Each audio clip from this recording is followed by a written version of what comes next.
अहिल्यानगर संतांची आणि ऐतिहासिक वास्तूंची भूमी. हा जिल्हा पुन्हा एकदा एका अत्यंत संतापजनक आणि काळीमा फासणाऱ्या घटनेने हादरला आहे.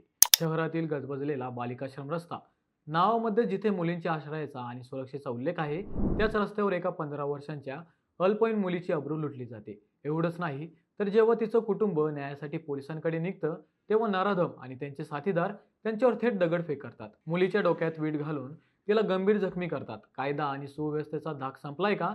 आणि सर्वात मोठा प्रश्न तो म्हणजे नगर जिल्ह्यात अल्पवयीन मुलींवरील अत्याचाराची ही मालिका नेमकी कधी संपणार? चला तर मग समजून घेऊया नेमकं काय घडलंय या ताज्या प्रकरणात. नमस्कार. आपण पाहत आहात अहिल्यानगर लाईव्ह 24 नगरी घडामोडीचं परफेक्ट अनालिसिस. शुक्रवारी 14 ऑगस्टला तोफखाना पोलिसांकडे एक फिर्याद दाखल झाली. एका 36 वर्षीय महिलेने ही फिर्याद दिली. फिर्यादीनुसार तिच्या 15 वर्षांच्या मुलीवर लैंगिक अत्याचार झाला होता. 8 ऑगस्टला संध्याकाळी ही मुलगी रडत रडत घरी आली. तिने तेथेच राहणाऱ्या अमन शेख याच्यावर गंभीर आरोप केले. अमन याने आपल्याला घरात ओढून आपल्या इच्छेविरुद्ध शारीरिक संबंध प्रस्थापित केल्याचे या मुलीचे म्हणणे होते. यापूर्वीही अमनने 2-3 वेळा आपल्यावर असंच अत्याचार केल्याचे या मुलीने आपल्या आई वडिलांना सांगितले.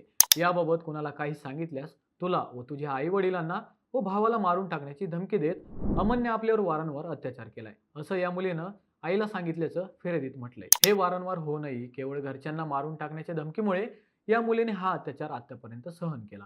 परंतु 8 ऑगस्टला अत्याचार केल्यानंतर अमनने या मुलीला फोटो व्हायरल करण्याची धमकी दिल्यावर ही मुलगी घाबरली व रडत रडत घरी येऊन तिने हे सगळं आपल्या आईला सांगितल्याचं फिर्यादीत म्हटले आहे. पीडितेने जेव्हा हा सगळा प्रकार तिच्या घरच्यांना सांगितला तेव्हा पायाखालची जमीनच सरकली. पण धक्कादायक प्रकार पुढे घडला. जेव्हा हे कुटुंब तोफखाना पोलीस ठाण्यात तक्रार दाखल करण्यासाठी निघालं, तेव्हा आरोपी आणि त्यांच्या नातेवाईकांनी त्यांचा रस्ता अडवला. तक्रार मागे घ्यावी म्हणून पीडित मुलगी आणि तिच्या कुटुंबावर थेट दगडफेक करण्यात आली. लाठ्याकाठ्यांनी बेदम मारहाण करण्यात आली आणि या हल्ल्यात ती अल्पवयीन मुलगी गंभीर जखमी झाली. अमनने तर या मुलीच्या डोक्यात थेट वीट फेकून मारली. त्यानंतर जखमी अवस्थेत या मुलीला रुग्णालयात दाखल करण्यात आले. या प्रकरणी तोफखाना पोलिसांनी तातडीने पावले उचलत अमन खलील शेख, फरीन आझाद शेख, राजू खलील शेख आणि शब्बो खलील शेख या 5ही जणांविरोधात गंभीर कलमान्वये गुन्हे दाखल केले आहेत. काही बातम्यांचा आधार घेतला तर पोलीस सध्या या प्रकरणात तपास आणि अटकेची कारवाई करत आहेत. नगर जिल्ह्यात गेल्या वर्षभरापासून तब्बल 15 ते 20 गुन्हे याच पद्धतीने दाखल झाले आहेत. अल्पवयीन मुलींवर अत्याचाराचे प्रकार वाढले आहेत. मित्रांनो, नुसते कायदे करून किंवा आरोपींना पकडून हा प्रश्न सुटणार नाही. मंडळी, आपल्या अवतीभोवती राहणाऱ्या विकृत मानसिकतेच्या लोकांवर समाजाचा आणि कायद्याचा वचक असायलाच हवा.